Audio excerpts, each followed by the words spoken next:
Hey, coaches. Tonight I share a clinic that I did Monday night on quick screens for any offense, where we show some clips from this past season, kind of break down the coaching points on the quick screen, our Larry Roger, and then give some tips for offenses that are under center. I really feel like the Larry Roger, the now screens, they're good in any offense. So.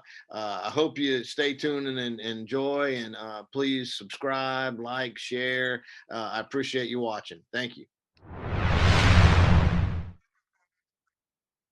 Hey, coaches, today we're going to talk about quick screens for any offense. Last night I did a clinic in Hawaii. Unfortunately, it was on Zoom, but it's still the closest I've been to Hawaii, so I was pretty fired up about it. And I know we've talked quick screens on the channel before, but I used a PowerPoint and used some new clips, so I thought it'd be good to go ahead and put it on the channel also. So let's jump into it. I'm going to share my screen and jump into the PowerPoint.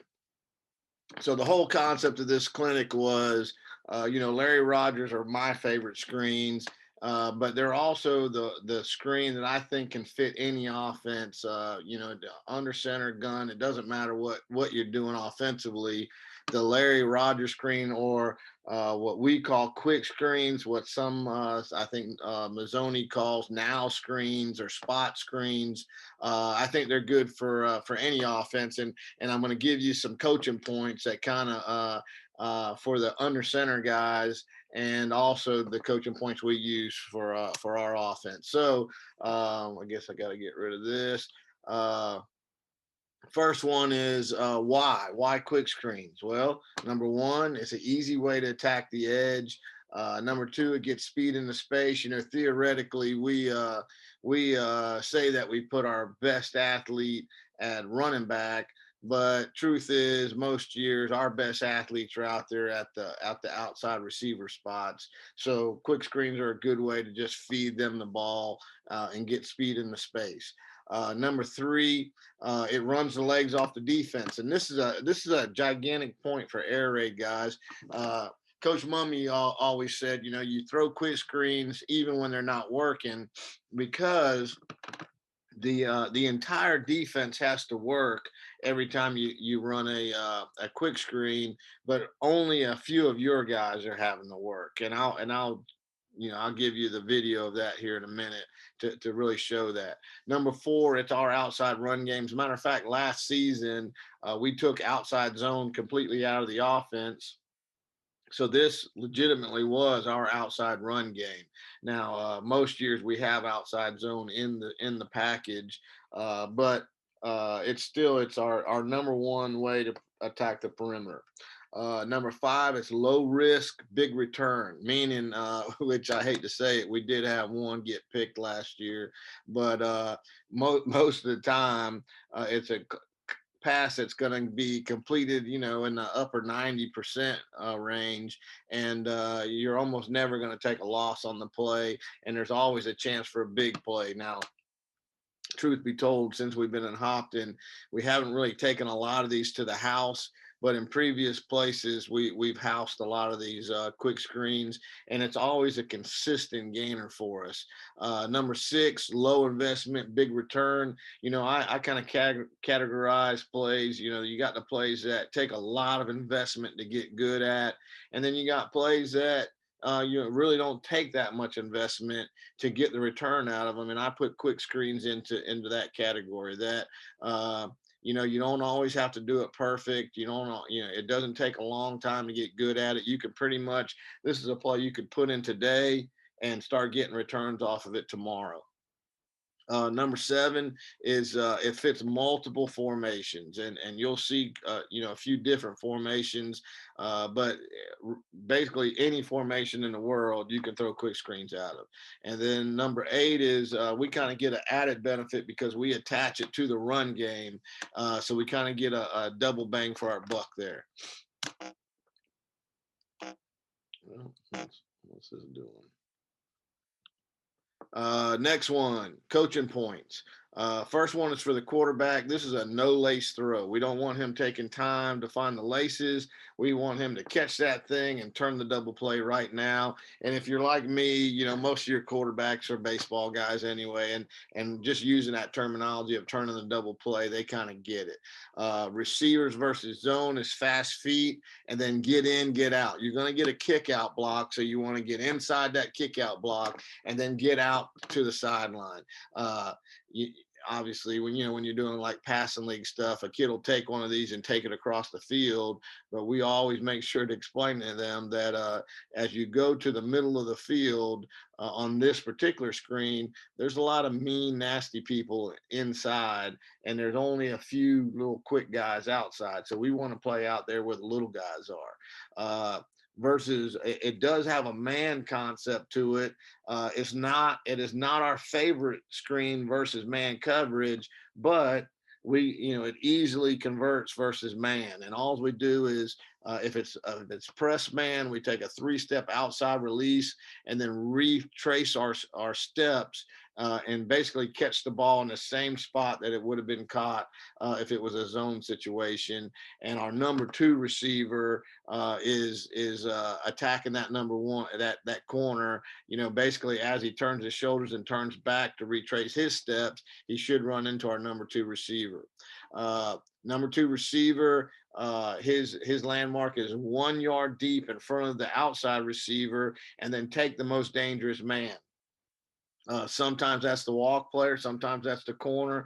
But if he'll get to that 1 yard spot in front of the outside receiver, he's usually in a pretty good spot to take either one, whoever shows first.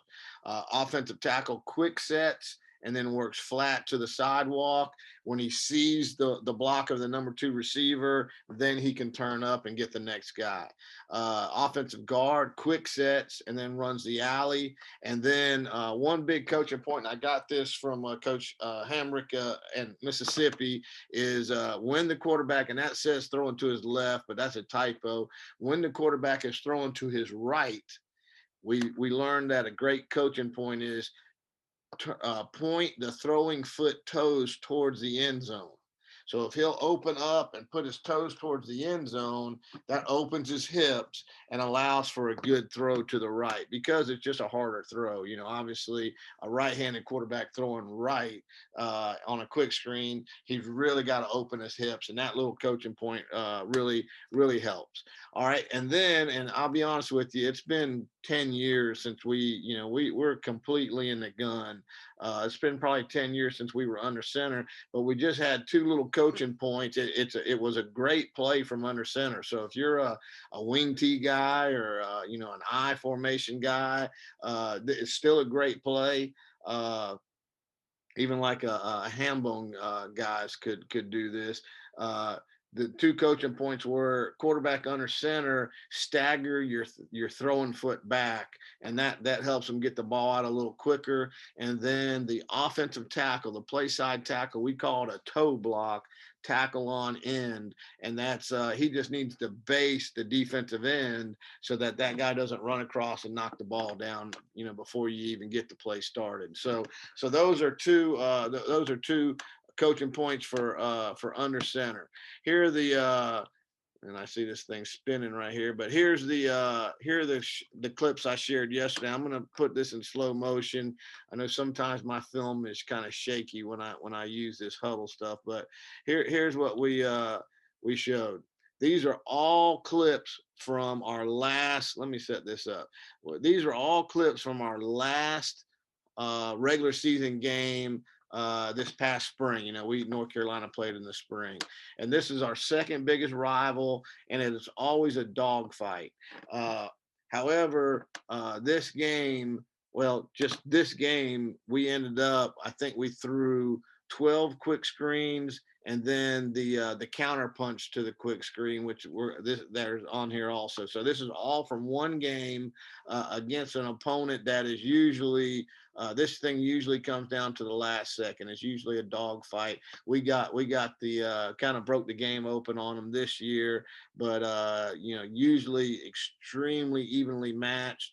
and extreme dogfight. This is our senior night, and it's always a big game and an important game for us. Usually the winner, it punches their ticket to the playoffs. So this formation is called trio, and so this is trio left Larry.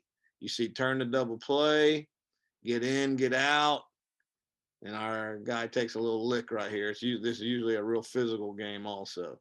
All right, here's the next one. This is trio right.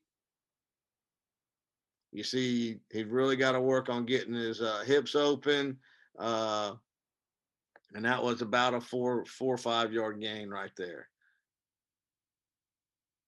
This one, that's a shallow that snuck in there. I don't know how that got in there. All right. Now, here is 3 plays or 4 plays in a row coming up, one after the other. All right. So, first one, slot Larry. And this is a good indicator. And a matter of fact, this is the one I need to go ahead and draw the play up. And I know we've had this play on here before, but these are just different clips. But against a zone look, typical, we got a cover 3 look. We're going to go up, back, and in. Number 2 is going to go 1 yard in front and take most dangerous, and that's most likely going to be him. So you might see him cheat. Obviously at this point in the game, this is play number 46 in the game. He knows that this is the most dangerous by this point. Left tackle is going to flash set and then run the sidewalk and then turn up to catch the next guy. Left guard is going to flash set and he's running the alley. And then these 3 are just going to pass pro. And these guys over here will run a Roger. And it doesn't happen in this game, but there's many times when we'll call Larry, but our quarterback will throw the Roger over here. And you see right here, no reason why he couldn't throw a Roger over here. If we block the most dangerous, then we get a one-on-one with this deep corner. Not a bad situation. The running back, we just tell him to come forward and hit somebody, and basically we say, look, they're trying to hit you all night. This is your chance to hit them back. All right. So that's what the play has turned into. We put this flash and go type concept in this year. In the past, it's been stepping down like it's a run game and then coming out. Now that's what it's supposed to look like. Let's see how closely they actually do it the way we coached it up. So you see, number 2, he already knew that the walk player was the most dangerous, so he went to get him. The left tackle doesn't run the sidewalk. Came out and tried to get that guy. Kind of didn't do a good job of getting him, but he got a piece of him. The left guard is taking a good angle, but he kind of decelerated right there and ends up missing that guy. I wish he would have just kept the full steam up right there and got that guy. And you see, what we like about it is this whole defense has to run this way, but the majority of our guys are basically resting on this play. So let's let it go all the way. This X was our best player on the team, and he was more of a power runner, so he ended up getting about 7 yards there. Next play, and this is play 47, so it's literally the next play of the game. We run the exact same play again. He does a better job of getting in and getting out, and ends up, I don't know, looks like about a 5-yard gain. All right, next play. We run the same play again. This is 3 plays in a row, same exact play. Now, this time they get us. That's a gain of 1 right there. But I want you to see this with me. Look at this corner. All right, he has moved up significantly. He's not as deep as he was before. And watch his back pedal. There was no back pedal. As a matter of fact, he stepped forward at the snap. Now, this is me right here, and I'm looking right at this corner. I'm getting old, so I'm like all the old coaches. I'm calling it to my sideline because I can see it good. But I'm standing there watching that guy, so I'm seeing he didn't backpedal. He came straight forward, and then he nails us for a 1-yard gain. So, number 1, he's become the most dangerous, but he's also told us he's the one that we want to attack. So this is the fourth play of the series. So now we go Larry Fox. We fake the Larry, and the quarterback did a great job. That corner didn't play it bad at all. He actually played it pretty dang good. But the quarterback really dropped a dime on this kid, and this kid ran a good route, made a good catch. Uh, so that's the counter punch. It's just a matter of time before they get tired of seeing you catching that ball in front of them. They start moving up, being more aggressive, and then you counter punch with the Fox. All right, this is play 58. So this is another series. Slot left, Larry again. Now, a couple reasons why we were Larry dominant is one, it's a much easier throw to the left for the quarterback. Number two, it's a short side of the field, and we tend to throw it to the short side. But the biggest reason is because this kid right here is the best player on our team, and we want to feed him, and they're giving us a look that we really like, so we're going to take advantage of it. All right, so here we go, Larry again. Gain of 8 or 9. Later in the game, here's trio.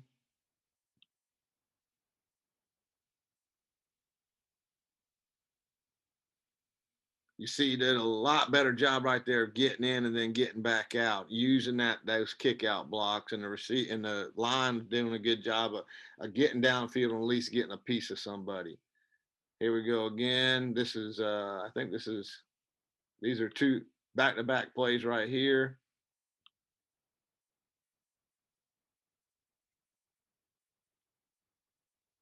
Didn't like that one. Thought he should have gone in and then got out. He just ran straight out. Only got a gain of 2 or 3. And then I put this one in for this reason. This is a called counter. And we were running the ball pretty good in this game, but this is a called counter tray. But we attach a Larry and a Roger to each side. The quarterback did not take this time or in this game. I think we were just running the ball really well, and he wasn't pulling it and throwing it out. But many times during the season, we would call the Larry Roger. He would see that we had a legit 2-on-1, like this side over here, this Roger. To me, that's begging for to pull the ball and throw it out to the Roger side, because it's literally 2-on-1. And in our count system, we don't really, if the safeties, we don't count them guys if they're deeper than the linebackers. So even this safety, he's running out here at the last second, but he's too deep. We wouldn't count him. So to me, this is a 2-on-1 over here. Quarterback could have easily just pulled that ball and thrown out to the Roger and taken it. So that's where I said we kind of get a 2-on-1 right there, where it's still, when we put our counter in, we tell the receivers, all right, you're not blocking for the run. You're just running a Larry Roger out there. And for the quarterback, he pre-snaps it. And then if he were to pull this ball, so let this thing run. If he would have pulled that ball and got outside of this defensive end right here, which I think is actually a linebacker, and then the walk player pulled on the quarterback, he would throw this thing late, and it would basically turn into a triple option. So that's part of the run game, but it's there's no additional teaching because we already run these Larry Rogers so often. Ended up running back bounced it, turned into a good little play. Looks like we got one more. Again, slot left. You see the running back, and this was a good job. You see the tackle. He actually should have started out flatter, and then he wouldn't have had to adjust. But he did do a good job of seeing the block by number 2 and making the adjustment off of it. The guard barely misses somebody, and we were just a shoestring away from having a big play right there. I think that went for 15. And then we're back to the beginning. So that is, again, I know we've shown Larry Rogers before, but this is just some clips from this past season. Actually, all the clips are from one game. And it just kind of shows our mindset when we're seeing, what we want to get out of Larry Rogers is We love to get it into the hands of a playmaker out there on the edge. I always say, for this running back to score right here, he has to run through. You can count on 1, 2, 3, 4, 5, 6, 7, 8 guys. But for one of these guys to score, they only got to run through 2 or 3. So it's just number wise. The advantage, the advantage is staying out here on the perimeter. Plus, these guys typically are pretty dang mean guys, and out here they're not quite so mean. They're athletic, but they're not quite so mean. So we'd rather run against athletic guys than really mean ones. All right, so that's it, coaches. Please like, share, subscribe if you haven't done so, and I appreciate you watching. Thank you.